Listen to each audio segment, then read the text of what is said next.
Hey everybody, WhateverMedia here with Colby, just coming in real quick to say that we really hope you enjoyed this episode of the podcast. I had a great time with our guest Lolcohol this week. If you do, please do me a favor and give us a like.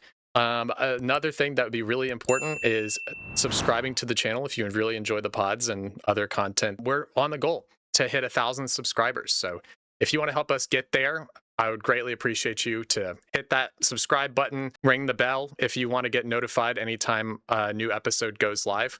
And other than that, I'll see you on the beach.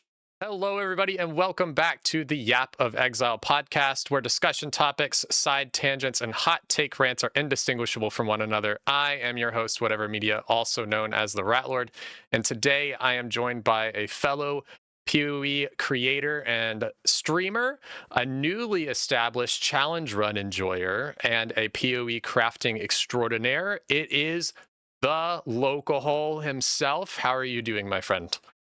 I'm good. How are you doing? I am fantastic. It's a great day. I've been blasting some POE 2, and I'm ready to yap about our favorite video game. Nice. Me It'll be too. good Let's do stuff. it. Fantastic. Before we dive into all of the topics, of course, I've told you that we have an icebreaker that I like to open with for everyone on the podcast, so we can kind of get to know you a little bit. But it's a little bit different than some icebreakers that you would encounter. What is one fact that you can tell us about yourself that would never come up in a regular conversation, just when you're just meeting somebody and just chatting about whatever? I don't know if it would not come up at all, but before this, I was editing podcasts for a living. And before that, I was playing in a cover band. And we play everything from like blues and jazz and like old rock and pop. And probably my favorite thing, it's so weird to say, but like pop music, Britney Spears, like Toxic, is so much fun to play. It's so much fun to like rework it into a thing with instruments, like with guitars and piano and stuff. So I am a unexpected Britney fanboy after playing in a band for like 5 years. Hey, I don't judge at all. Listen, one of my favorite songs, actually, it's like one of those guilty pleasure songs, is there's a rock cover or band that does a lot of rock covers. They're called First to 11. I don't know if you've ever heard of them. I Um, haven't. they mainly are on YouTube and stuff, but they've been around for a while. They have a cover of Alien, and it is one of my favorite songs to just like sing and jam out to. And that's not my personality at all. Yeah. Like I was in a metal band in high school. Like I do harsh vocals and stuff like that. I like all sorts of music, but then it's just like randomly on my playlist, just Alien will come on. I'm like, oh shit, that's my jam. Turn that up. Yeah, So exactly. You got that like there's one song, Spice Girls or something comes on and you're like, hell yeah. yeah, Toxic comes on, and man, maybe I am feeling a little toxic right now. Toxic is like no meme, an incredible song. It It's an is incredible really, song. really, really good. Yeah. But talk So about there's my fun fact. Yeah, let's talk about I want to talk about a little bit more on that because I know you're a musician. I've only heard a little bit of stuff here and there because I've mainly known you from the Path of Exile videos in the past. Like I getting into the scene, you were one of those people that were up there and I was like, "Oh, Lolcohol, he's the crafting guy." And then I started doing some research. I was like, "Oh, he's a big music guy." Tell me how like has music always been a big part of your life? Yeah, since I was a kid, my mom really wanted me to get into it because her mom was a music teacher and then she did piano as a kid as well. And then when I was a kid, she really wanted me to get into music. Well, I mean, she didn't force me into it, but I was just like really drawn to it and got a piano and then I got a teacher and yeah, just it stuck. But the hard thing with music is like it's so hard to make money from it. There are ways to do it, but you're like, I don't know, when you're 20 and everyone tells you like it's really hard to be a musician, you think like, it's fine. I'll figure it out. Like I'll be the one guy who figures it out. And then I don't know, by the time you're like 25, 27 or whatever, you start going, all right, I see what they meant. And Mhm. then then you start thinking of ways to reapply those skills. So actually, I went back to college when I was like 26, I think, to study sound engineering because I was getting into recording and stuff. So from there, I actually learned useful skills, and then that's when I got into the podcast editing because it was essentially just like mixing music, but on easy mode, and people Mhm. actually paid you to do it.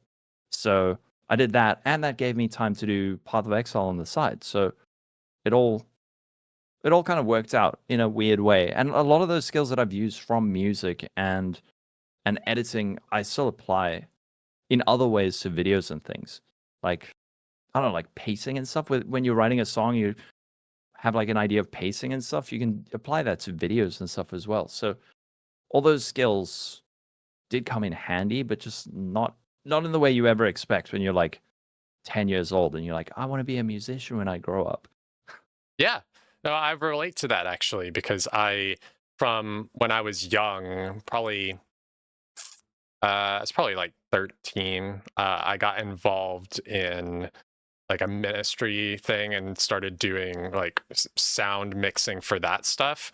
And I ended up Yeah. actually, I won't say exactly where and what, but I ended up actually doing significant sound production and like pro presenter production and light design and stuff, like just overall production engineering for ministry stuff for like a 10 years. And so because of Okay. that, I am very familiar with like mixing and EQing and doing those things. And so when I started making content, especially when I started like editing videos and things like that, I was like, this is this Yeah. makes sense. It took a lot of learning, but it was like intuitive. Yeah. Like the buttons It did wasn't what like I thought completely they were gonna foreign. do. Yeah, exactly. So Yeah. it's funny how That those was skills kind of so that's transfer. like for church stuff, right? Hmm. Yeah, okay. A lot of musicians I met were they would either like come up through church or learn a lot of skills through that, and I think that's super cool. Yeah. Where like guys were just like the bass player in my band was like, "Oh, I learned to play bass because the church needed a bassist." And then they got like really good because they were Yeah. playing a lot. So yeah, no, that's super cool. Yeah, Hmm. I know a lot of musicians that way, and when you're like 14 and somebody is teaching you how to mix on like a Behringer X32 like $2,000 soundboard, and you're like, I don't know what all these buttons do, but this looks sick. And then like those, you're still in that moldable stage where you can learn a lot from that. So Mhm. definitely a very valuable point. So we kind of have a similar background in there. I don't have a degree in it, but still, You don't even need it, I mean, really. whatever. It does help, but yeah, I think the thing with the degree that really helps is that it does force you to do things that you wouldn't think to do, like uh, I don't know, being forced to do electronic music when you never made it before, or editing. I don't know, doing like Foley or voice editing, which yeah, that's what it's good for. But yeah, how old are you now? I will be in 12 days. Today is August 6th to date the podcast. In 12 days, I will be 26. 26. Okay. So All right. I'm a younger in the Path of Exile Yeah. space for sure. Yeah, everyone's like in their 30s and 40s now. But there's like a fresh generation coming in with PoE 2, which is really, really cool. Because Yeah. yeah, a lot of like the PoE 1 guys started when they were like 25, 26, but now it has been 13 years. So all of the old guard are like pushing 40 now. Yeah, But it's cool. yeah, that's where I started. So I on a whim picked up, and I'm not going to talk too much about me, guys. I know you've heard these stories before, but I started on a whim the day that Diablo 4 was going to launch, or into like if you pre-buy, you get it like 3 days early or whatever thing. And my one of my managers at the time was a big Diablo fan. He was like, "Oh, Diablo 4 is about to come out," and I got home. I went, "I'm just gonna try it," and so I bought it. Yeah.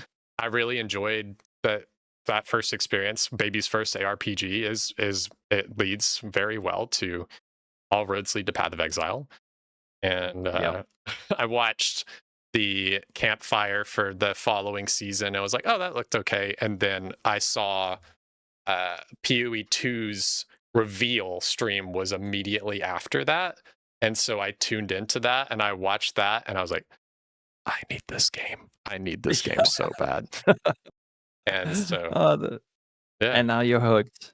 And now I'm Yeah, hooked. D4 plays a super important role in ARPGs for that exact reason. It's like a perfect entry point into just like pure ARPG degeneracy. So yeah, no, we're grateful. There's the whole meme of like D4 bad, but like it needs to exist because Path of Exile 2 is like it's a bit much. It's a bit much. Like if that was the only game, I don't know how many people would play it. Not as Yeah. many. Yeah, for sure. Yeah. And I think I've not played the most recent expansion, but from what I've seen, like I was watching like you play it and a few other people. It seems like D4 mid. Like it seems like it's a lot better now. It's for what it is, it's really fun. Like it's not trying to be some ultra nerdy, mega deep game that you spend like thousands of hours on. So like it is a big departure from Diablo 2 that a lot of people who play PoE grew up with. But like I don't know. The game is evolved and like D4 it has its space. It serves its purpose and it's fun. The last time I played it was fun. I played it for like a week and that was enough. But that's good. Yeah, There's absolutely. only so much time for ARPGs. And we'll get into that because that is a big topic going on in the community right now. But diving in, we'll say, speaking of ARPGs and going back to our previous topic, a little bit of toxicity. Shout out Toxic by Brittany. Path of Exile. We are in an interesting space right now. We are in the middle of 0.5 for the PoE 2 mains. We're also 2 weeks into 3.29.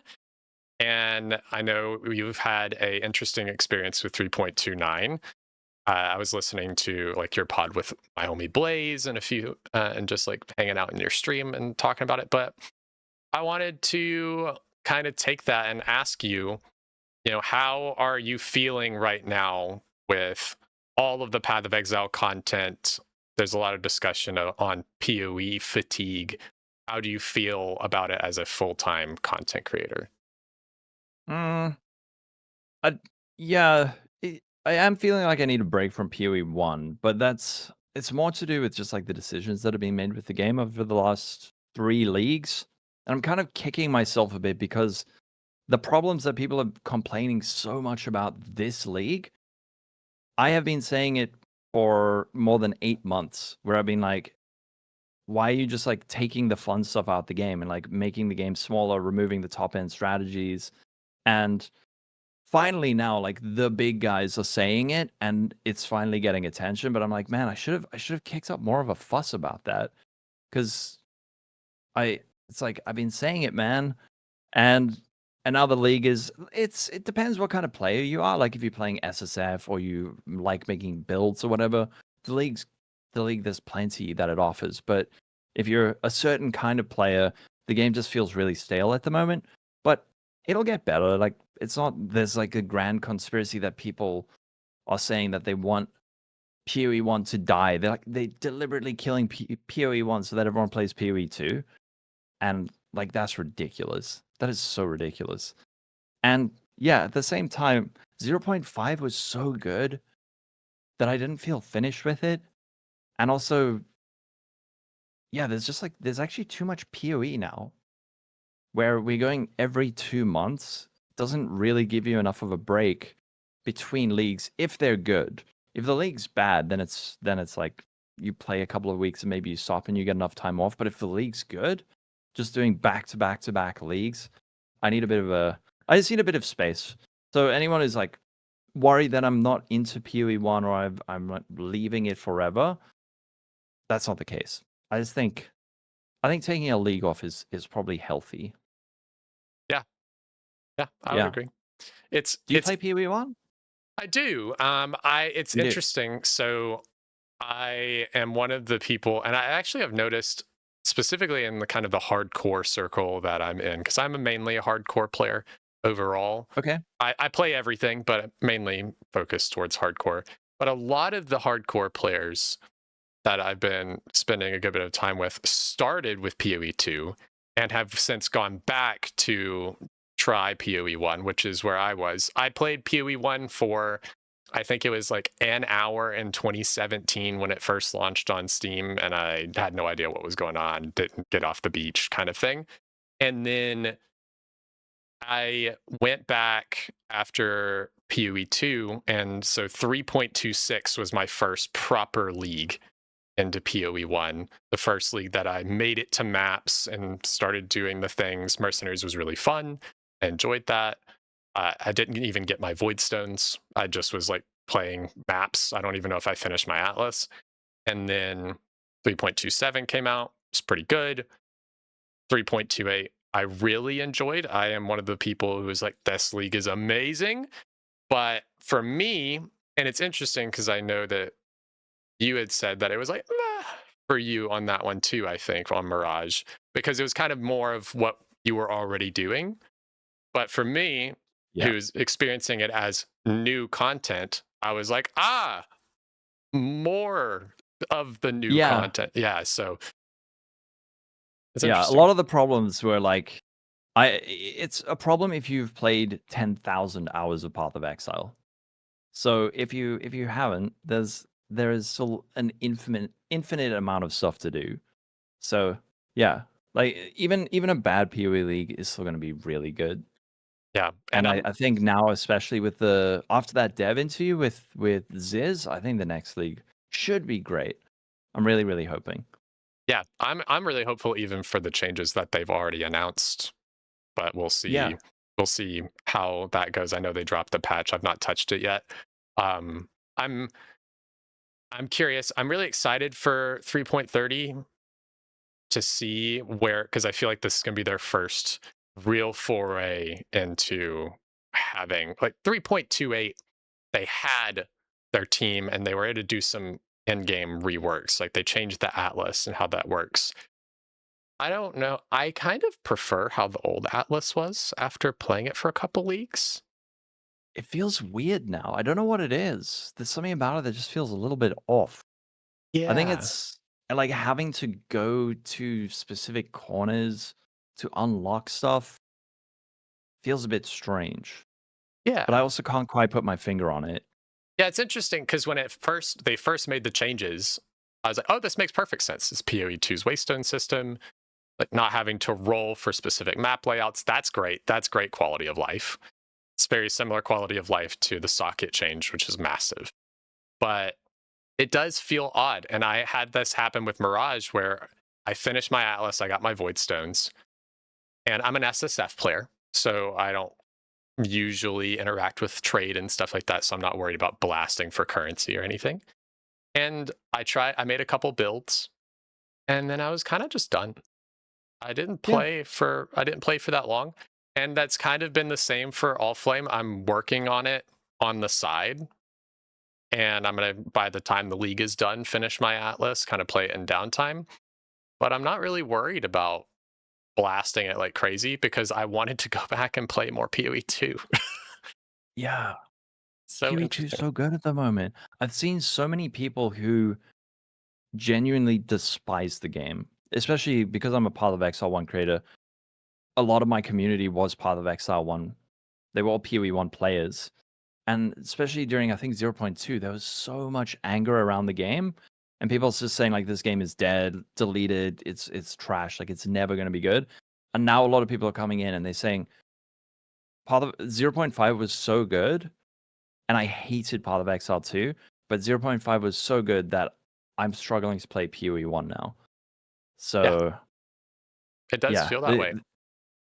yeah, and I think I would love for PoE 1 to keep going, and it will, but I think after 0.5, they just stepped it up to another level that going back, PoE 1 kind of just feels a little bit dated in some ways, not in all ways, but in certainly just like the initial impact is like, whoa, this game is like it's a generation behind, at least visually and how it feels. Yeah. Yeah. the combat, I think the biggest thing for PoE1 in the coming future, it's not close, but when they do eventually get those MTX port over and then they switch the rigs, I think that's going to be a huge deal. Not just WASD by itself is already going to be amazing. I play PoE1, I still have click to move on, but I also set W as move. So Yeah. I am using my skills that way because my muscle memory is to hold W to move forward. And so it saved me tons. But even more than that, being able to attack while moving, just like Yeah. simple things like that make a big difference Yeah. in the combat. So It I'm feels so different. they are Yeah. putting, yes, in chat, they are putting WASD into PoE1 eventually. They did say that they are going to do that Eventually. Just be whenever. patient. Yes, it's been 84 years. Uh, but yeah, talking about, you asked about PoE1. Yeah, I have 644 hours in PoE1, which Okay. is rookie numbers and Yeah. PoE1 veterans numbers. And then PoE2, I have currently 2,248. So, Okay. legit. Damn. All right. That's a good amount. I actually don't Yeah. know how much I have. I installed the standalone client when I started playing and then moved over to Steam. Mhm. So You gotta like a little bit contact them or scared. something to find out. Yeah. Let me see. I might have rookie numbers for PoE 2, but it's probably oh, shows I've got like 470 hours. But it's more than that. Yeah, It is surely. more than that. Yeah. Yeah, I fell in love with PoE2 and it was hard for me to play other stuff. For like last year, Steam does their like end of year, like these were your top games of 2020, whatever. My top games of 2025 was PoE2, PoE1, and Valheim. Those three games took up 98.2% of video game playtime for me in 2025. Jeez. I want to check mine, but it's probably very similar. It's probably like 97% PoE 1 and 2 and then like 4 games of Dota. Right. Yeah. I was like, Yeah. I think I played 3 games of Overwatch. And that's probably it when it comes to other Yeah. stuff. Um, yeah, well, while you're looking at that, we'll kind of dive in a little bit more on content and stuff that you've been doing. So you've been taking a little bit of a break from PoE1, as we talked about, kind of giving them some space there. You recently released an incredible video. It is now easily one of my favorite PoE creations to date. So congrats. Like that is Oh, thank you. such a great video. The video is Can You Beat Path of Exile 2 with one shots only? I'll have it linked in the description. It's amazing. We're currently in the middle of another challenge run. What is the premise behind this challenge for those who haven't seen it? This one was or is, no spoilers. It's a Nuzlocke.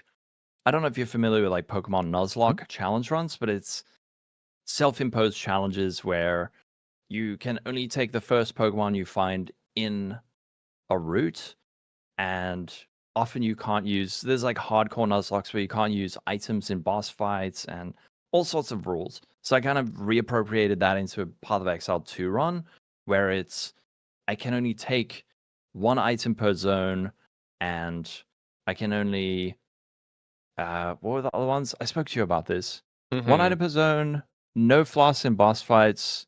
I'm not allowed to over level. Same as like the gym leader rule. You can't I've go got back in the like farm areas. yeah, I can't go back and farm areas. And then there's like the shiny rule where I can take any uniques I find.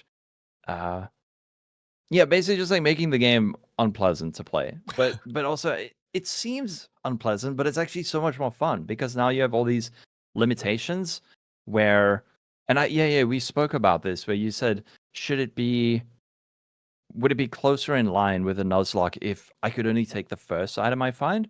And I remember thinking about that as well as, like initial rules I wrote, can only take the first rare item I find.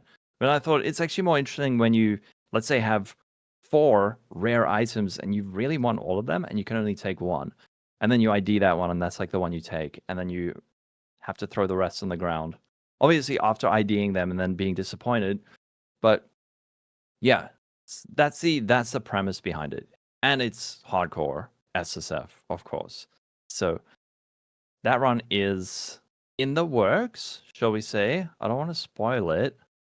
I don't to know. to let anyone know what happens. You don't know what happened? I don't know what happened towards the Okay, I end of won't the last spoil it. stream, so I'm excited to find I out. won't spoil it. Yeah, am working on the script, and it is.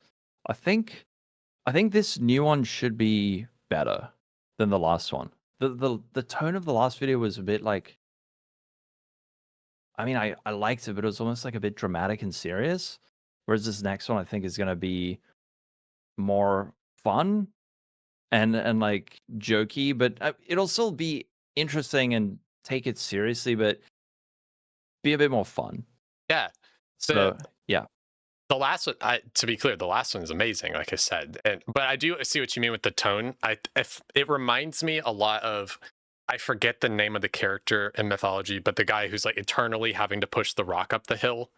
oh yeah, like Sisyphus. Sisyphus. It felt like a Sisyphus kind of thing. It was like, I would get here and then I would Yeah. but then I would keep and then it was a lot of that, but I loved it, to be clear. That's funny you say that because it was actually the tone I was thinking when I wrote it was there's a Peachal, right? Mhm. Peachal, he did that one Nuzlocke video, that epic one that's 3 hours long, and he used that Sisyphus analogy in it, and that was kind of like the tone that I think I was thinking, where it was a bit more serious and dramatic and like, oh no, the run was over. It seemed like it was over, but then Yeah. so It was yeah. great. It was a great story from start to finish. So I look forward to seeing more of that kind of stuff. Where did the interest in challenge runs kind of spark for you? I think it may have actually started with Nuzlocke, come to think of it, with Peachal. And from there, I got really into Diablo 2 challenge runs. So guys like Nuclear Rabbit, Looter, Golem Dad's another guy who's great, and then Zoffin. Zoffin is like the big guy. And I watched those videos religiously. Like the second those come out, I will watch them beginning to end. And funnily enough, this one though, even though Zoffin has on a one-hit, one-kill video, I was watching a Dark Souls one-hit challenge run, and afterwards I was just like, this got to be possible in PoE 2, right? Somehow, like maybe it probably isn't, but maybe. And then I messaged a couple of friends. I messaged Crimson Cost, and he kind of was like, I don't know, probably like, if you had Twink Gear, maybe. And then he kept talking, and he started thinking some of the same things I did when I first thought of it, and I thought, all right, I have to do it. I have to do it. So that one, I wanna find more challenges like that, like the one shot. Maybe I'll do a one shot on a different class or something. But it came from Pokemon, Diablo, Dark Souls challenge runs, all of those. Yeah, it's super cool. I wasn't in. I'm younger, so I didn't experience the Diablo 2 heyday and stuff like that. The first time I played D2 was actually with the Reign of the Warlock like expansion there, and I got through the first of the 3 campaign runs. And I went, you know what? This I can see where this game is a masterpiece for its time, because that game came out when I was a year old, but a masterpiece for its time. I had fun. I could not push myself to play it more. Like Yeah. the flask management and things was a big killer for me. But overall, really good. But I am a big Souls guy, big Oh Souls yeah. fan.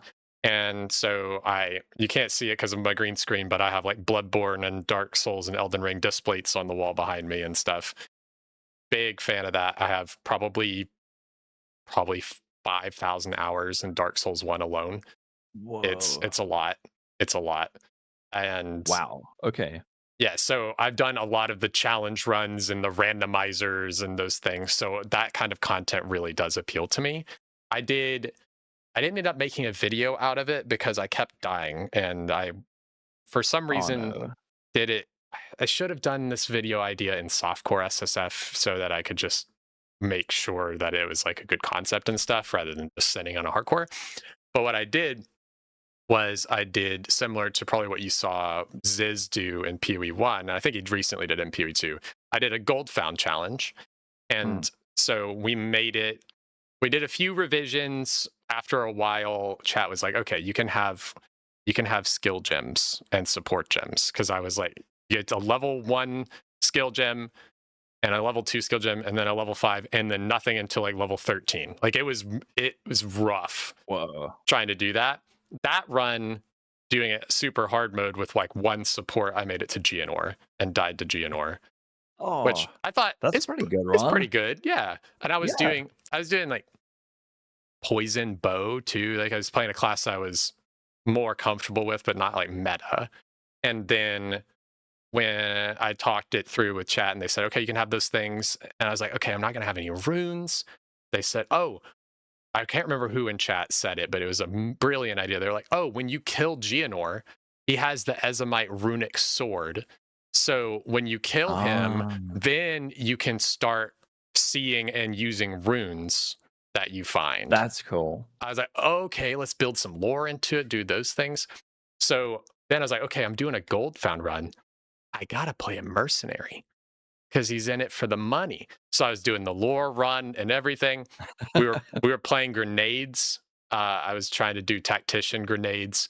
We got to Viper and I died to Viper because I was scratching my nose like an idiot Oh mid fight. no. It was one of those itches that you were like, oh, what was that? And I couldn't, Yeah. and I died. So that was unfortunate. But big challenge run enjoyer. Yeah. I'll send you the filter for that if you want to try it at some point. Please. That'd be Because it's a lot of great. fun. I would like to do it. I think, yeah, if you're gonna go hardcore for challenge runs, you need to be full time or just insanely good.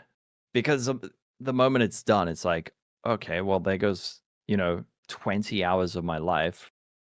And if you're a big streamer, you can just like run it back. Doesn't matter. But if you're trying to get content out of it and you're doing hardcore and you die and you're like, oh, okay, now I need to spend another week getting back to where I was. I'm also wondering, like, hardcore does feel like there's something on the line, but it's maybe a bit too much. I'm thinking maybe if I do, instead of for future runs doing hardcore, you just have some kind of like heavy penalty for death, Yeah. where it's like spin a wheel, destroy an item or something like that, just so that there's something on the line.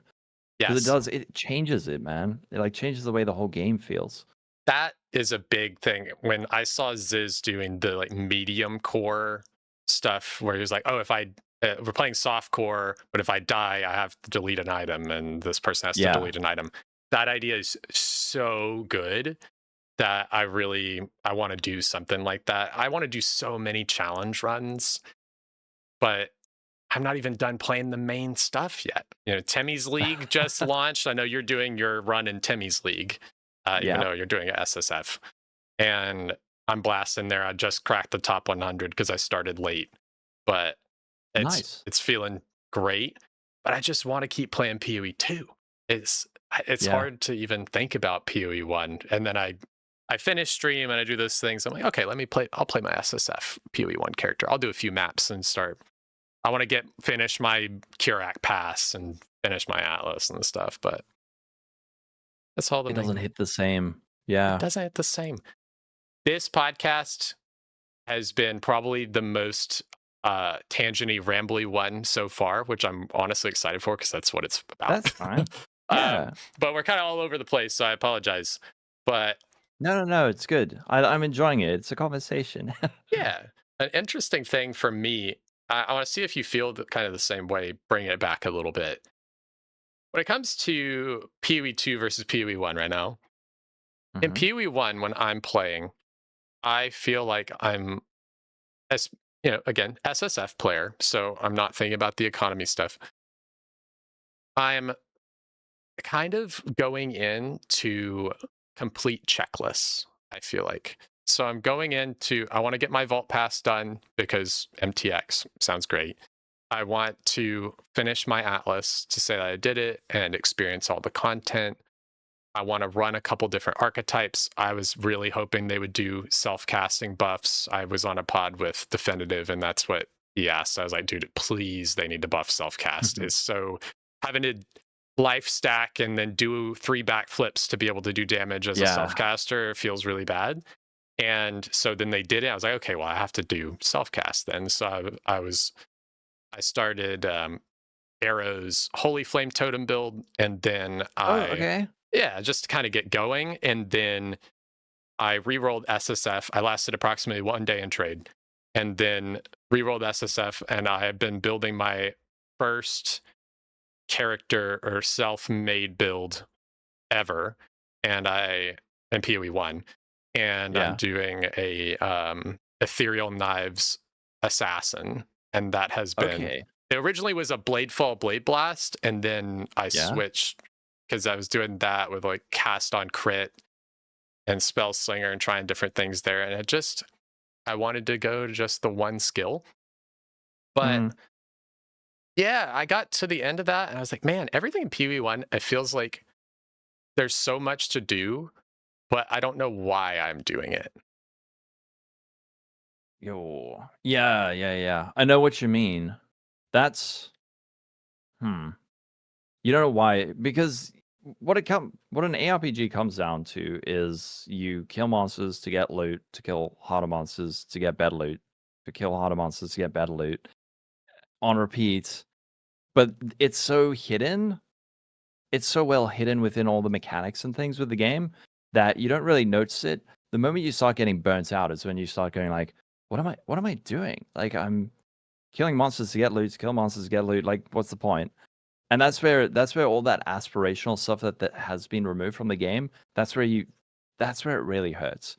Because previously it's like I kill monsters to like get loot so I can do this strategy to get loot so I can do that strategy and then that strategy and that strategy and then like make a brand new build to do that strategy. And at least for softcore blasters. And yeah, that's kind of the thing people are complaining about, where they say like, what am I playing this? What am I doing? Yeah, What's the point? and it's interesting because I feel like that stuff was kind of in the process of getting pulled slash redone right when I started getting into things because I wasn't Mm, that stuff was still there from mercenaries, but I wasn't. It's my first league, right? I'm not yeah, it was gonna your be first league. doing anything besides like clearing T16s, and then that's about as far as you're gonna get.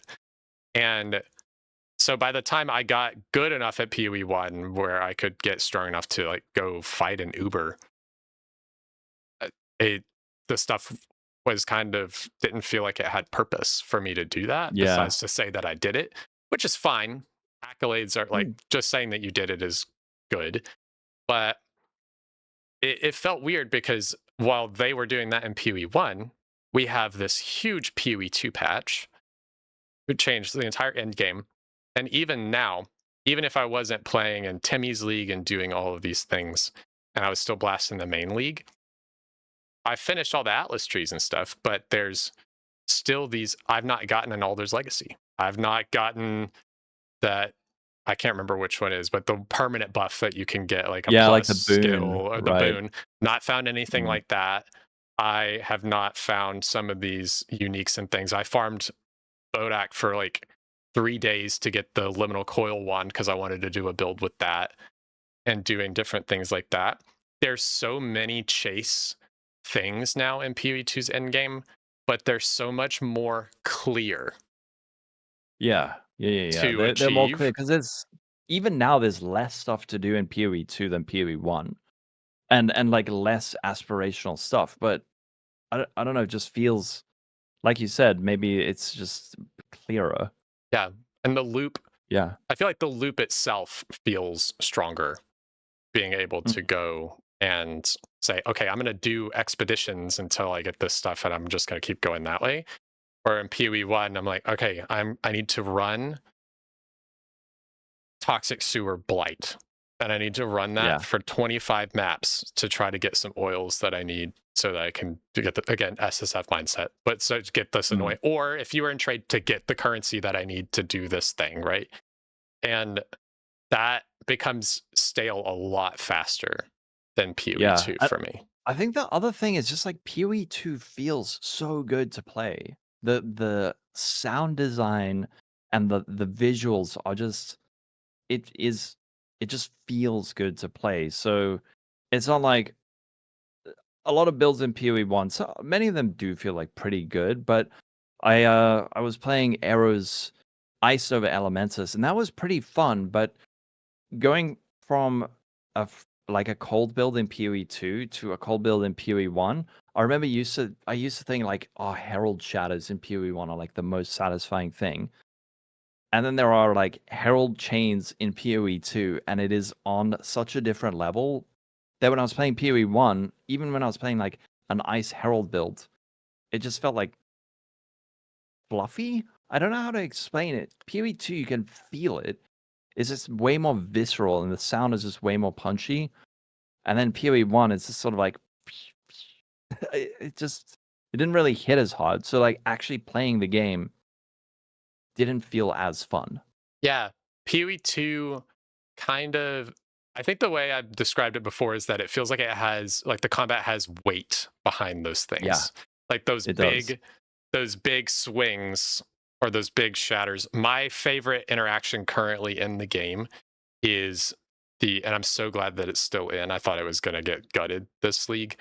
The Herald of Blood, Herald of Plague, like bursting chaining with fizz damage. I don't know if you've done Oh, that.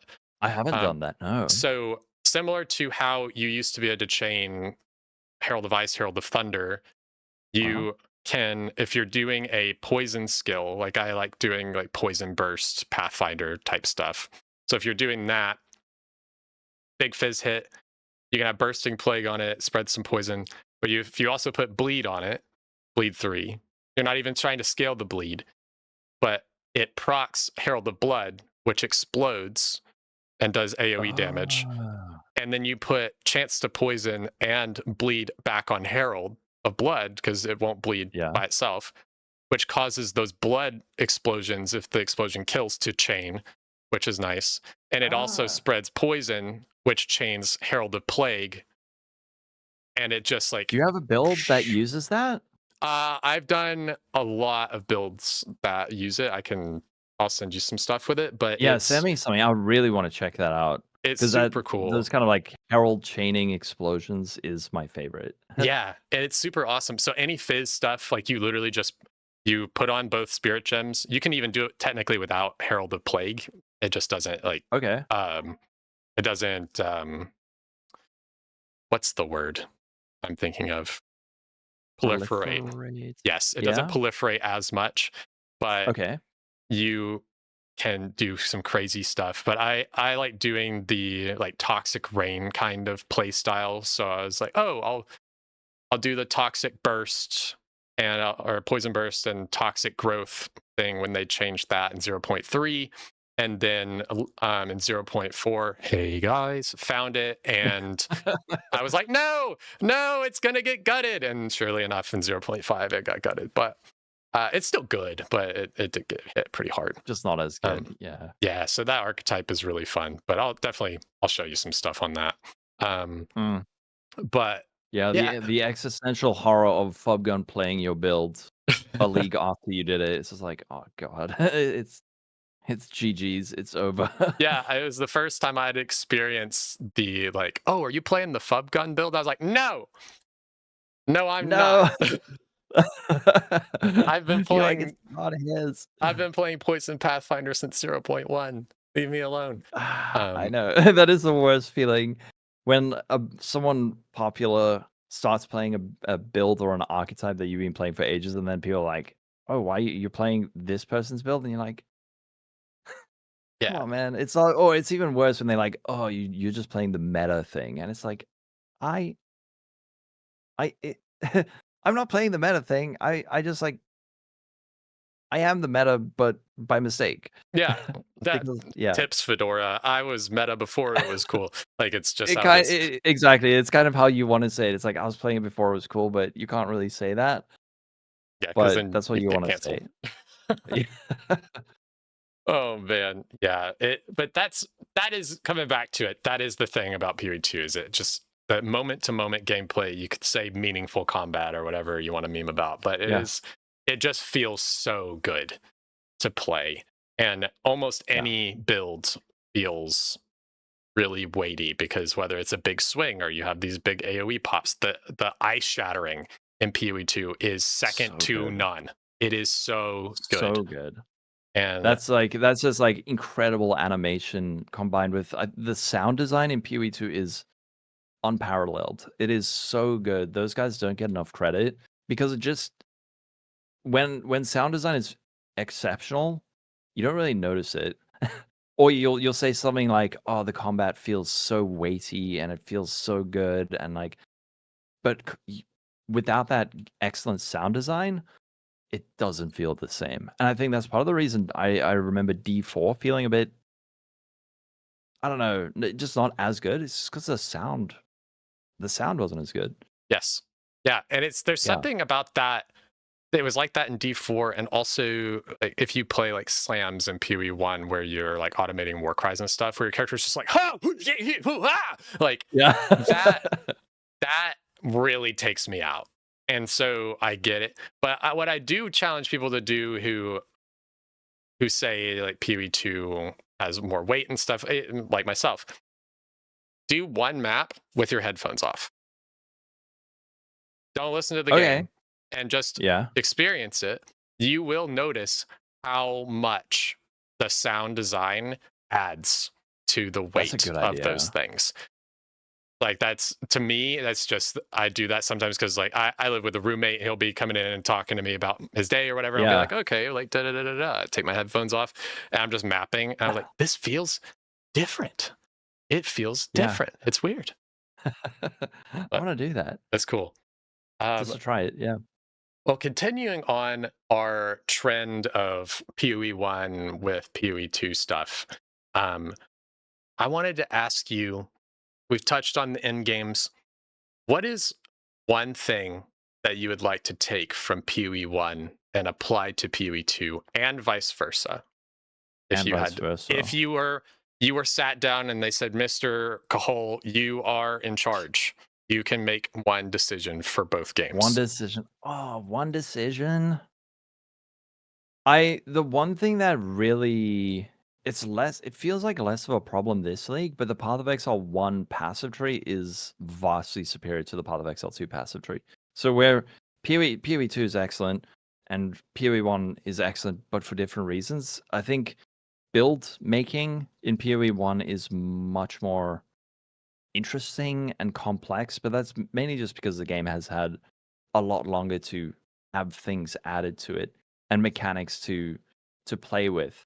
So PoE 2, there's still plenty to do, but whenever I go back to PoE 1, it just the passive tree feels so much better. Things with like masteries and just the amount of traveling between points and how good notables are on the tree. I would love to see more of that in PoE 2. And the crafting bench. Just do it already. Just put it in the game, man, please. Yeah, for sure. Oh wait. Yeah, yeah. The crafting bench and passive tree for PoE 1 to PoE 2. Or the other way around, PoE 2 to PoE 1. Something that could go back. I was thinking about this. I think WASD would be huge. It would be huge. I can't believe it because when I first heard they were adding it to PoE 2, I was like, whatever. Like, who I've never played WASD in an ARPG. It just sounded weird to me because I've played up till that point like 25 years of click to move. So I was like, I'll try it. I probably won't like it, but now I am convinced. Just playing PoE 1 for a week, immediately I could feel my hands starting to hurt because just everything is clicking.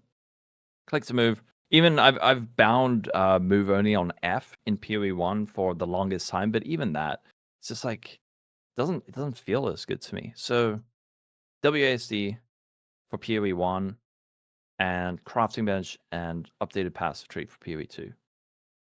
Yeah. Okay. I'm with you there. Yeah, definitely I noticed the strain playing PoE 1 on Yeah. it's crazy because even I have the like scroll click and stuff set up to kind of help me like loop faster and do things. And that's why one thing that's been good for me is having, even though I'm losing an action key, I guess, having move set to W and left click kind of lets me like I'll also, if I'm not playing a super button intensive build, I'll have like my main ability on like E and right click, because then I can kind of go Yeah. back and forth between which hand is doing a bunch of the actions and stuff like that. It Mhm. kind of helps with that strain. But I shouldn't have to do that, right? I Yeah, I you shouldn't have to. I should just be able to like play the game and be fine. And yeah, and so I'm definitely, I agree with you on the WASD part, because WASD. I don't know if you've played much of Last Epoch at all. A little bit, Um, little bit. so they have, and I also haven't played a crazy amount. I played like 40 hours or something, but Yeah. they have a WASD beta in the game that you can enable in the settings. And it is Oh, okay. very, very rudimentary. It is, all it does is change your movement from click to move to WASD. But the animations and stuff are not these super smooth things. It feels like you are moving on a D-pad like axis, right? So if you want to, Uh, your character moves at the angle. It's kind of like if you were to play, I can't really place it without you experiencing it. Almost, I've played like 10 hours of WoW, but I feel like if you were to play WoW with WASD, like how the character model moves, it's kind of similar in that way. I don't even know alright. if you can, but I don't know if that makes sense. But I it's think they do use WASD in WoW, okay. I'm pretty It sure. it feels Yeah. a little jank, and there were moments that I would like get stuck on stuff and I couldn't move, and then I would click to move and it would be fine. And I was like, oh, okay, Oh, it's okay. just like weird things. And I get GGG's like want for it to be right. Yeah. I No, they can't just throw it in as is. if It they would be had, super weird. I know, but if they had that last epoch kind of Mm. implementation for people to Oh, try and test okay. Yeah, with the in and PoE the one, last Epoch one, does it have, like, hot swapping? So if you get stuck, you can just click and it'll hmm move you. yeah. Oh, okay. So if they That could that would yeah. do that, that would be great. Because what some people do, I've seen online, is they'll use one of the like controller emulation things and translate it over to their keys, so it thinks they're playing on a controller but they're moving with WASD instead of a thumbstick. But Oh, then you get the controller UI, and that's, yeah. some people Oh, that's I a see, positive, yeah. but for me that's a big Mhm. negative. And so there's no good way to do it, and I just wish that they would just let us try it and see how it Just goes.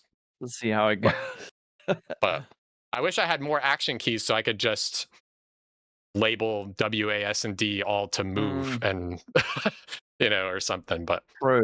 Yeah, because now it's like you have to hold down W and then use your mouse to kinda, like, steer, right? yeah, which isn't horrible. It's not the best, but it's not horrible. I try to It make doesn't it, feel the same. yeah, I try to make it as PoE2 esque as possible. So like I'll bind my like shield charge or flame dash or whatever to spacebar. So if I'm going to dodge, Uh. I'm doing the thing, right? And that has helped me a lot. But yeah, I really wish that we could get some of that over. My thing for bringing it over to PoE2, you nailed it. I desperately want masteries in Yeah. PoE2. Okay. Please. Like the notables need help. And they're going to keep working on the tree. I'm sure we're going to get tree changes in 0.55, which we'll talk about later. Why no masteries? That I adds I t so much variety yeah. and so much I versatility. The amount of times in PoE 1 in this patch that I have switched a mastery for a specific use case is not an insignificant amount. Yeah, exactly. You want to have the thing with the PoE 1 tree is it kind of feels like there's too much stuff and you want more than you can have. So then you're forced to make decisions. But it's not like it's like you're trying to choose between two or three good things.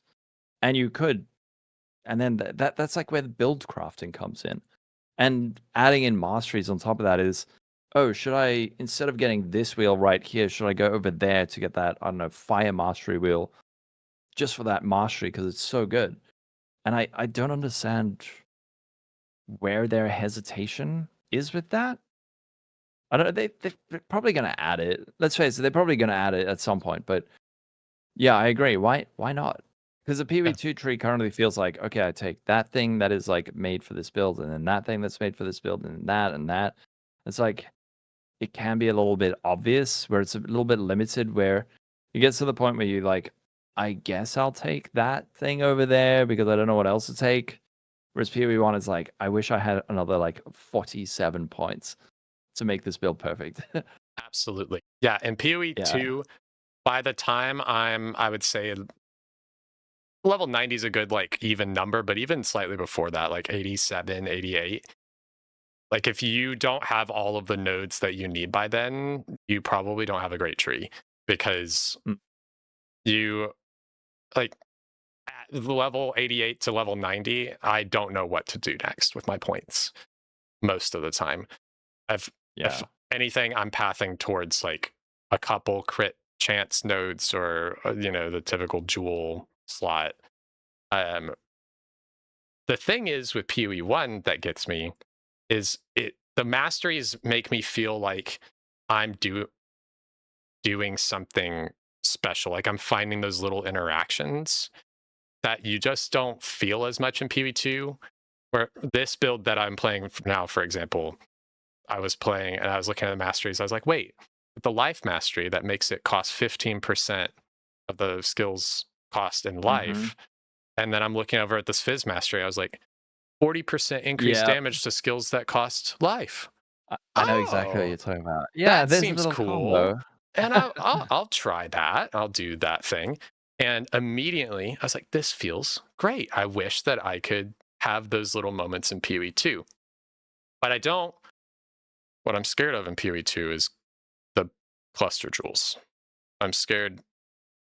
PoE 1 cluster jewels Yeah. scare the shit out of me, to be candid. I yeah, they just end up feeling mandatory on so many builds.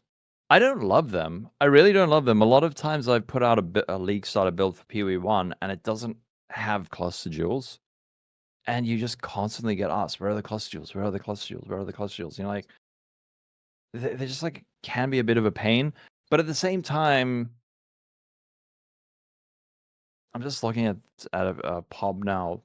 At the same time, it is kind of like more stuff to play with and experiment with, and it does lead to more of that build making decision that is really good. Where it's like I could put in a cluster jewel, but then what do I have to drop to get it? And like I have to make sure it's worth it.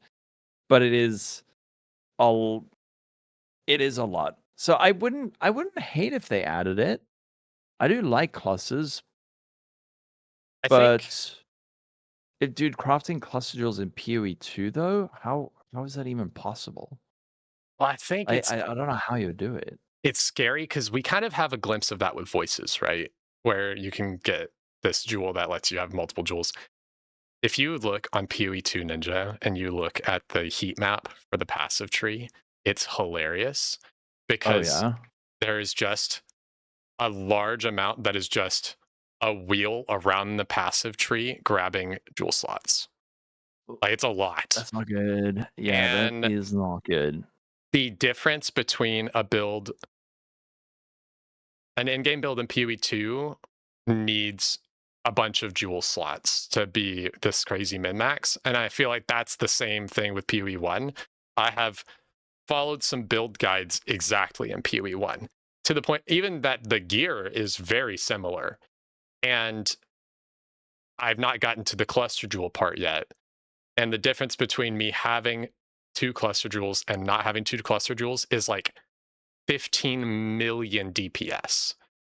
And I'm like, what the hell? Like, how is there that much power behind them? And I think that that's where we currently are moving to with PoE 2 that I'm a little worried about, is how strong jewels are, given that the passive tree doesn't have a bunch of these things that you're like, oh, but I'm going to have to drop this to get that jewel. Is that worth it? Because in PoE 2, yeah, it It is. is. Yeah, I'm looking at this heat map now, and it is just like a green line around the outside. That's not good. I can like what is scary is this heat map. Am I it feels like I'm looking at my own build. Or I'm just like, "Oh Right. yeah, this is my own build that I'm looking at right now. I take all these points." Yeah, it's every build Whoa. kind of leads to the same thing. And it's interesting. Because you also look at the heat map, and the bottom left of the tree versus the top right of the tree is It's not even like close. empty. And Yeah. even now, like, I just before the pod, I killed King of the Mist, and I dropped a From Nothing Diamond with Pain Attunement. Like anything around Pain Attunement I can do. I've never dropped a From Nothing before. I was like, oh, this is really cool. And I go to look at it, and I go, there's nothing over here that I would want at all. Like if I'm not Yep. a minion player, it just wasn't. There's nothing over on There's that side of nothing the there. tree. But then you have the amount of times that I put like a time lost jewel in the right side of the tree, and it's so strong because I'm taking like 8 notables in that within that circle, even before I get the jewel. Like I'm not doing it just to get the jewel's power. I'm just like the one over by the crit cluster on the right side that has like 3 notables that you want. I Like know exactly what you're talking about. Yep. Yep. you if you don't drop a time lost jewel there, you are actively throwing. Yeah, yeah, you are. I use one exactly there as well. Are you talking about the right side of the tree, like on the corner, where Hmm. there's like The the plus evasion rating on the one left? and the plus Yep, one crit chance, yep, like notable. Yep. yep. I use It's exactly there. and that's to me, I want the passive tree. I hope we go into 1.0 and we don't even know what to do with Yeah. ourselves because the Oh yeah, passive tree is yeah. just unrecognizable. Because the fact that everyone is rushing jewels, I don't think that means that jewels are necessarily overpowered, but that points on the tree are so underpowered that it is worth, spending, I don't know, like 8 travel points to get a single jewel. Whereas if you had masteries and notables were even stronger, then you're thinking like, am I gonna really like drop a mastery and 2 notables just for a jewel? Maybe not. Or hopefully not. But then the thing is then they would have to rebalance a whole lot of other stuff because currently, if they just throw a whole lot more power onto the passive tree, then the game you would just like steamroll it. Yeah, I still think that like take some power away from items and put it on the tree, just so that it is a bit more balanced. and life. Yeah, and life, And put and life on the life on the tree. tree, please, Uh please. please. It's interesting. So I saw recently, this is my last tangent, and then we're getting back on track. I saw a build. I'm a big concoctions enjoyer.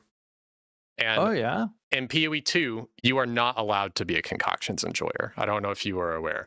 Uh, After 0.1, you cannot enjoy concoctions if you tried. And I had, like last league, I was showing it off on stream. I had a level 97 Pathfinder and even an SSF, but like gear that's letting me with Chaos Inoculation have like 14,000 energy shield in SSF. Like I have really good gear. And I respect that entire character to do concoctions and put everything into shock chance. I had a like 80% shock magnitude, and I went into a white T14 map with I still had all of my like Atlas boss points enabled at the time for the old Atlas tree. And I walk up to the boss and I have Ambrosia with the belt that has 2 mana flasks. So I have so many mana charges to do this crazy damage. I did 39,000 damage per hit. and it took me 60 seconds to kill a T14 white map boss No. What the hell? with a level Why? 97 Pathfinder That is with so 130 hours bad. played on it. That is so bad. And Yeah, so they've then this league, I see a character, I see a video. I don't know if it's still up, but there was this guy who was like Shattering Concoction, Arbiter of Ashkill. And I was like, oh my God. So wait, is this good now? And I click on the character, I go to the ninja, and it is Pathfinder with that, and then going up and taking all of the additional passive nodes. So you get like the 6 extra yeah. passive points and stuff and the Sork start.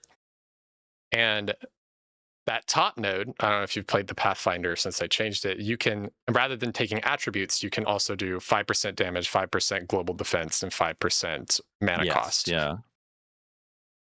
They just went up and around, The whole tree? grabbing jewels and taking the few attributes they need, and then attack damage, attack damage, attack damage, attack damage, all the way around with Megalomaniac, with From Nothings, with Unadorned, with all of the things. They had a Mage Blood on, and they were doing 200k a hit with the Shattering Concoction. Is wow.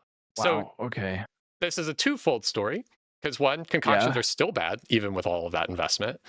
And two, the only way that you can make some skills viable in PoE 2 is to exclusively take jewels, because Yeah. we can now craft, using the emotions, these crazy crit ES attack damage jewels that have guaranteed suffixes and increased effectiveness of suffixes or whatever it is. I've not even gotten fully into it, but Yeah, I that mean, is though. that's the Yeah. in-game crafting for builds. And I kind of wanted to see like how you feel about it and what you think that should be changed to kind of push the meta away from that. Away from that, they just gotta buff. Again, I think it's a symptom of the passive tree just not being strong enough, where because people are always gonna weigh their options, and if there are not enough good notables, and you can just make a notable that is so much better, then I think that means that the passive tree either those jewels are like insanely overpowered, or just the passive tree isn't strong enough. But I think if you took one of those, like a PoE 2 jewel into PoE 1, I don't know if you would necessarily like drop entire clusters to use one of those jewels, like one of the jewels that a lot of people are using in PoE 2, because there's so much power coming from the tree. Yeah, But no way. yeah, and it's been a problem with several leagues, right? With like the Adorned being super meta, and again, it's the same thing. It's like the opportunity cost is just, it makes sense. Just use tons of jewels. And it's, So yeah, I'm thinking about like to one of those characters, like for example, PoE 1, let's say bleed earthquake gladiator kind of playstyle, right? There's a bunch of masteries like axe damage masteries and ailment masteries and stuff like that that you want.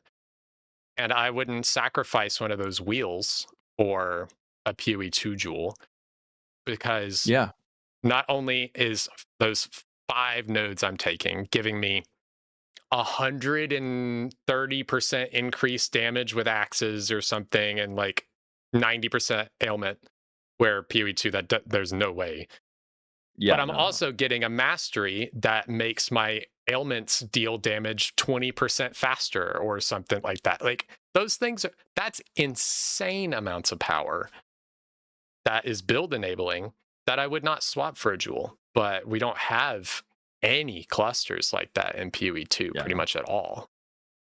I wonder if they will address it, because it's again one of those things that I feel like no one's really been no one's spoken to the devs about it, and it's something I feel is really important. Is just like getting more power on the tree. But man, I wonder if that's not even their focus, or maybe that is their major focus for 0.5, where they're gonna be like, hey, here's the tree is like massively updated. I could see them doing that before 0.1. I mean 1.0, right? Yeah, So I I hope I'm just so. like I'm looking But at the tree. You hope so, but my thing is, I don't know how much change you would want to make to the tree if you're not going to add any classes to go along with those changes, because adding a class adds so many nodes and things, right? So I doubt they're going to add a class for 055. I almost, they they could, might. but I feel The, like that stuff that you would want to save for that big 1.0, like we are dropping the duelist and the marauder and the assassin, congratulations, and we're like, oh my god. And yeah, but then you would want to update the tree with that, but is the tree going to be fixed with those nodes being added and then keeping the rest of the tree the way it is now? I don't think so. no, I don't think so. I could totally see them adding the duelist for 0.5, 0.5. It would I would love be that. I would love it. It seems a little bit crazy, but that's kind of what they do, right? They do stuff like that. And if people really want swords, they probably want it to be tested and balanced before PoE 2 goes, into full launch. So maybe it's cope, but I could see swords coming. Yeah. And then they could start. But yeah, you're right. Maybe until all the classes are on the tree, it's maybe a little bit tough to start like doing heavy rebalancing, but yeah, because I mean, what do we have? We are there any sides of the tree that are like complete yet? We got the Uh, witch and sorceress, I don't think and what do they so, have? Yeah, I don't think so. because I mean, maybe like spear and bow side, but then there's also like on that side there's the trap stuff, which doesn't Spearbow. really matter. The daggers, Mm, there's a daggers tree that obviously doesn't do anything. It's a yeah, placeholder. So even that isn't done. it's not done. Yeah, so like spear, bow, and minion spells. That's it.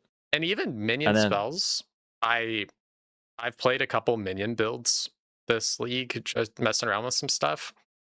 You take the exact same tree for all of them, yeah, because by level 70, I'm like, well, there's no more minion stuff to do, so I'm gonna go take yeah. defensive nodes or whatever.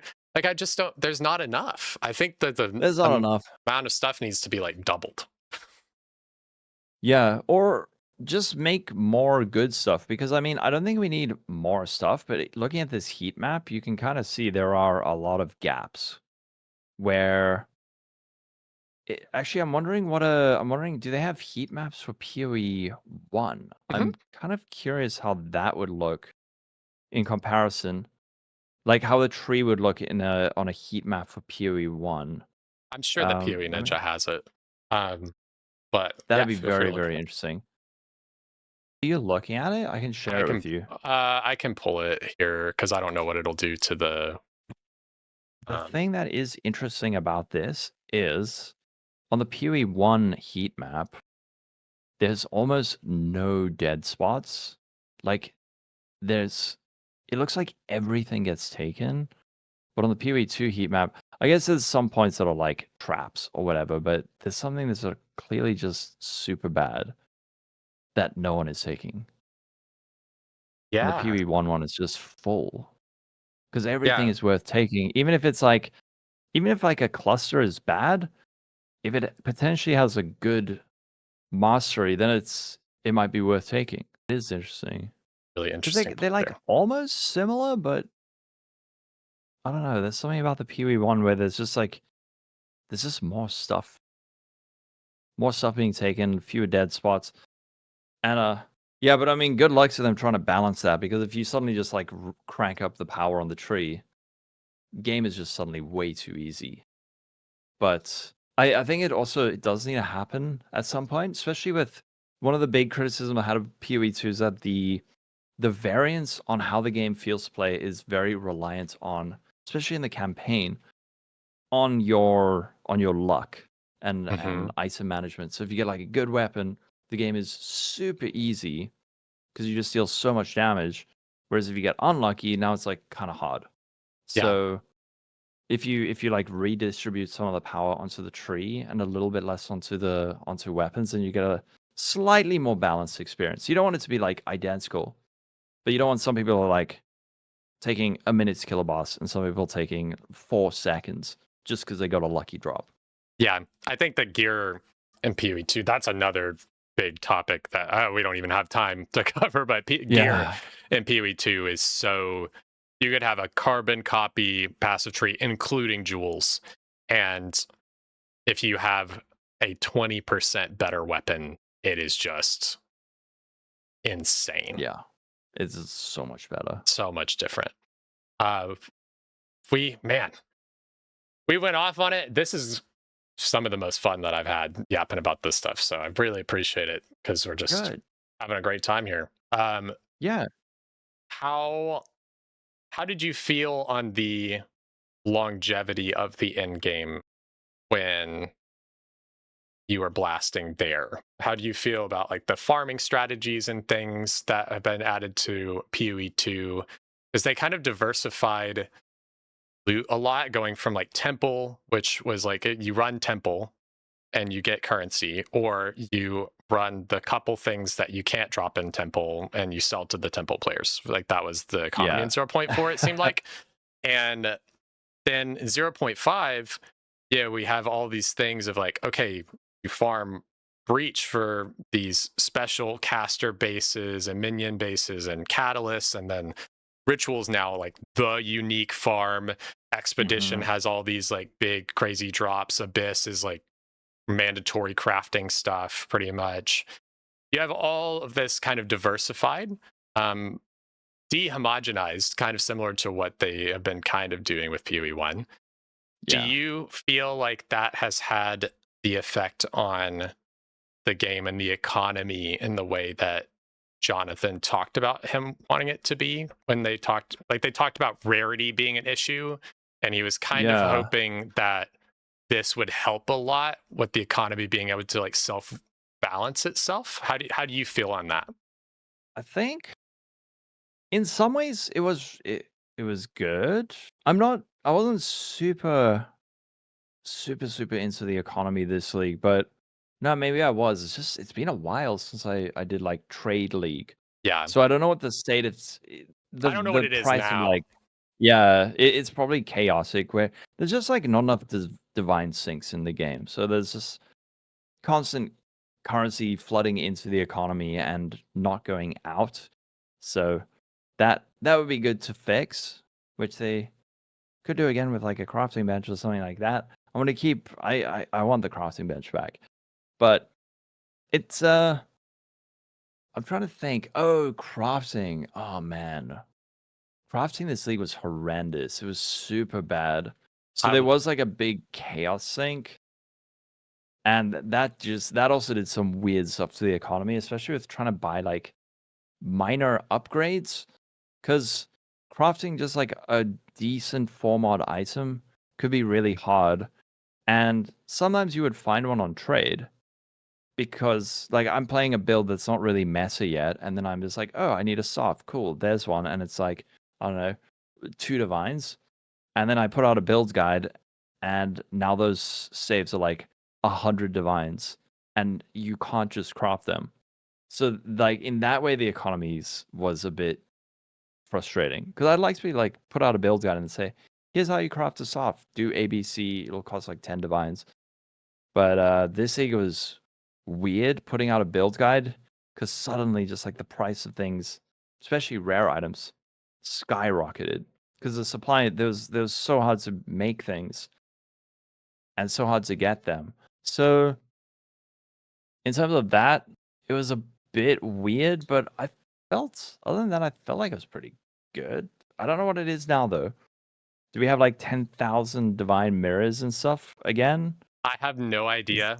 You have When no it comes to idea? that, I kind of was thinking just like, more towards beginning, because you did a few builds in 0.5, and so you would have had to like maybe purchase some gear and stuff like that, because I didn't really interact with that. how that Yeah. felt. I do know how that crafting felt because man, I watched part of that glove craft live, and then I watched the rest of it in the VOD.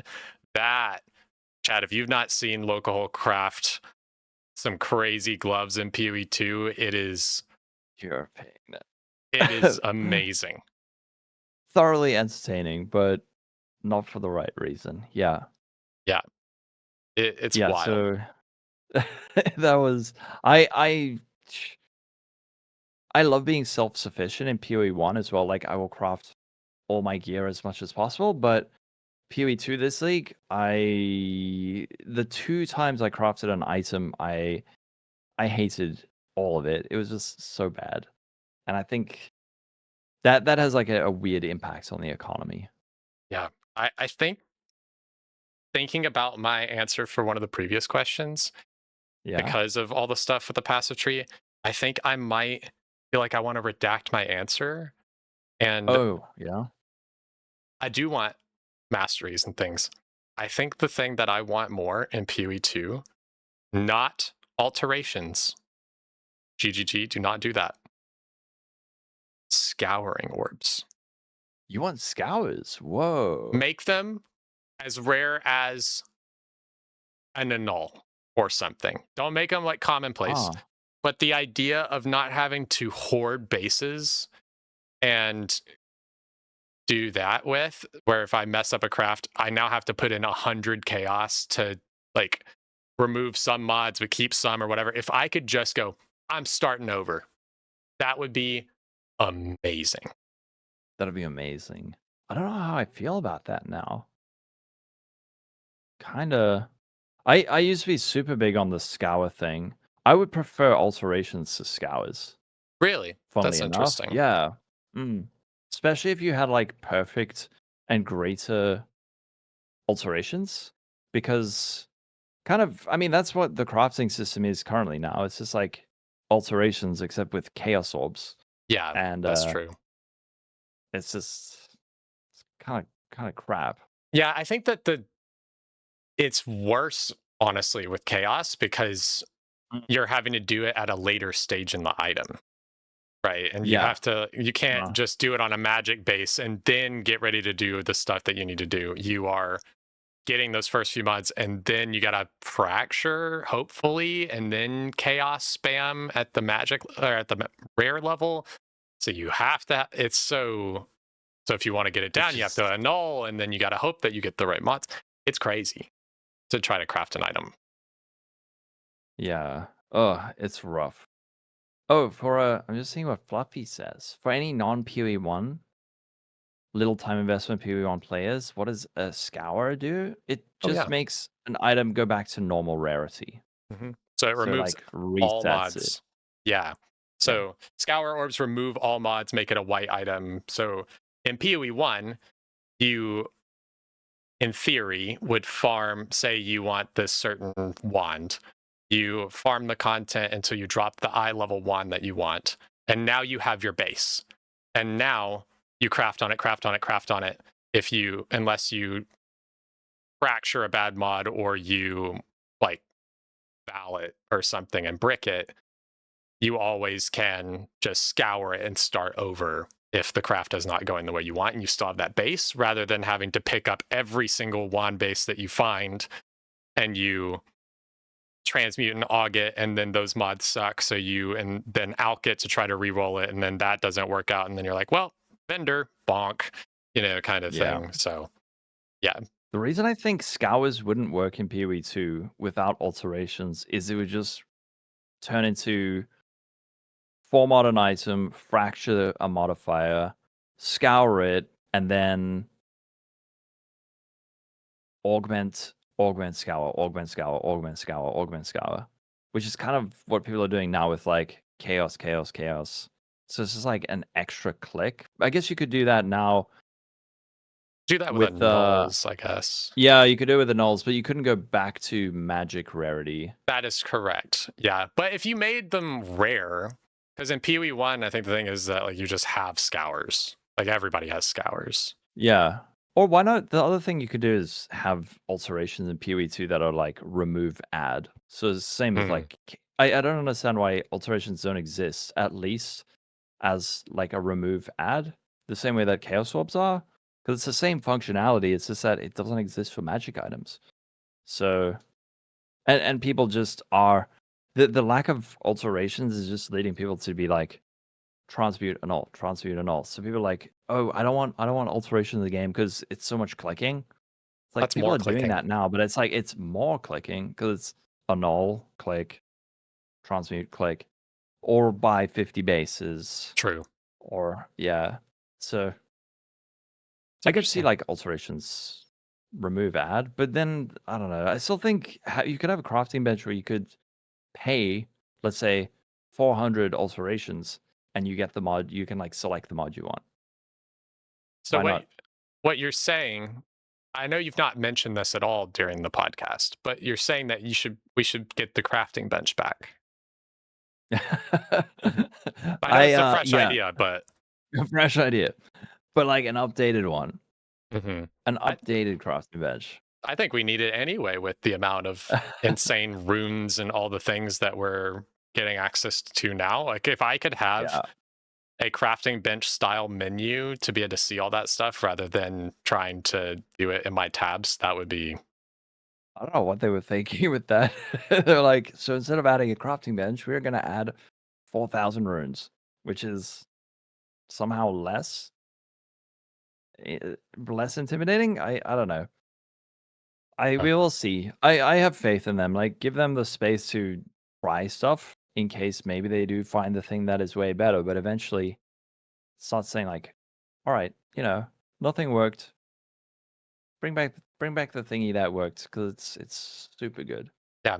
Because I agree with you because the thing is we said that or some people said that about the Atlas tree or about the Atlas in general in PoE 2. They're like this is not working, just bring over the PoE 1 Atlas. Bring Yeah, it over. Could you exactly. I hated imagine that.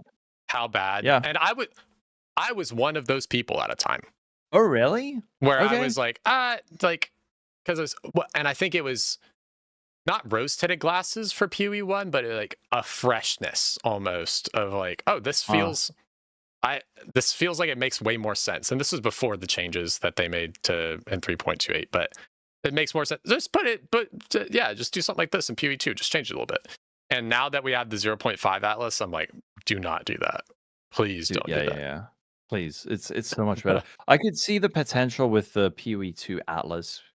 It still definitely needs work, but the feeling that I got is like once they get this right, it is gonna be so insanely addictive because you can always see the next thing to do. Like, oh, there's that thing over there. I want to go do that, and then I want to do that, and then I want to do that. Whereas the PoE 1 Atlas tree doesn't have that same thing. It doesn't So inspire you in the same way. yeah, or it doesn't like intrigue you as well, where you see something like something.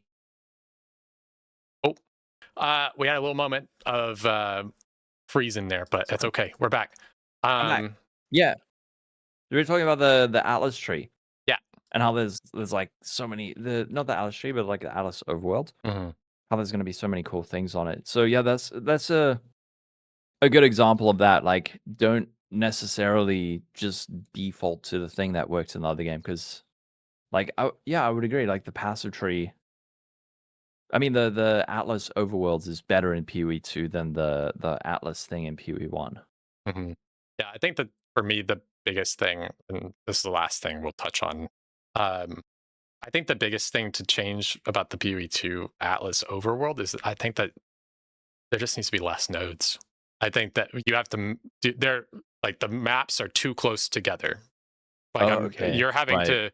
to get to the Twilight Reliquary from your starting location. You're having to do 6 maps to get there. I'm like, okay, that's a lot. If you want to start Abyss on League Start, congrats. You need to path 15 maps over to the Abyss area. Like that feels like it's a lot to me. Yeah. It might be deliberate though, because they don't want you getting there prematurely, where you're like, "Oh, what's this abyss thing?" And now you're like getting absolutely destroyed by these monsters, Maybe. especially for newer players. So, but yeah, that all those criticisms, I feel like the criticisms now are more like fixable. Hmm. Whereas previously people hated it so much they were like, just scrap it, just like get rid of towers. It's like Yeah. towers now are actually really cool. When you Mhm. find a tower, you're like, oh, like I can see what the next cool thing is. So you actually might go for it. Yeah. So, yeah. But we'll see. I think crafting next week is going to be interesting. But maybe I should put out a video instead of just like being thinking it's bad and then like not saying anything. Kind of like what happened with POE. Although with POE 1 I did put out several videos talking about the end game. Yeah. Yeah. I think we are still at the stage now where feedback can change the course of things pretty Mm. drastically. So I do encourage you, if you feel like you might want to, send it. Worst case, it doesn't get a lot of traction and not a lot changes, but you're at least you can say I said it when Yep. the big guys come in and say the same thing. So Yep. but dude, thank you for taking the time and yapping with me today. This has been a really great time. You're welcome. I just wanted to ask, as we kind of close out, what kind of stuff do you have coming up? What do you have on your radar, projects wise or video wise, that you're currently working on or want to work on? And then we'll get ready to go. I'm working on I have a whole lot of s- I don't know, like beginner focused videos that I'm working on. Those are sort of just happening in the background. And then the Nuzlocke run, that is like before the podcast, wrote out maybe like 20% of the script. That one's gonna take a while, but I think it should be good. And then I will beginner videos that there's some fun ones. There's some fun ones that are like more generic and like interesting. But keep a lookout because it's weird not playing the PoE 1 league. But I think what I'm doing now, even though it's kind of like a bit scary, I think long term makes a hell of a lot more sense. Yeah. And Yeah. these videos are pieces of content that I view as evergreen content, Yeah. where Mhm. like I put out my first proper video that I put out was like a beginner's tips guide to HCSSF. And it did okay at the start, but I noticed as leading up to zero point 0.5 through the first like 2 weeks of zero point 0.5, the views on it were just Yeah. up You get these because like weird bumps. Yeah. people were looking for that kind of stuff and they're leaving fresh comments inspiring me to do other stuff. So I think those pieces of content are really important, and establishing it now is great. So I look forward to Yeah. watching them. That's the plan. That's the plan. Fantastic. Well, Mr. Cahole, thank you for joining us. Everybody, if you have not checked out Lolcohol, if you live under a rock and don't know, Lolcohol, tell us where we can find you. You can find me Lolcohol on Twitch, YouTube, and Twitter, I guess. If you're there for some reason. Don't get Twitter, it sucks. It is the Yeah. worst Speaking worst of website. toxic, yeah, I mean, Yeah, toxic, speaking of toxic. scary place. Yeah, dude, thank you so much. And chat and everybody watching, thank you for being here. Remember the most important thing, especially if you're getting into hardcore or challenges for the first time: you cannot die if you don't get hit. So just don't get hit. It's the most important thing to do. No. Otherwise, Local and I will see you on the beach.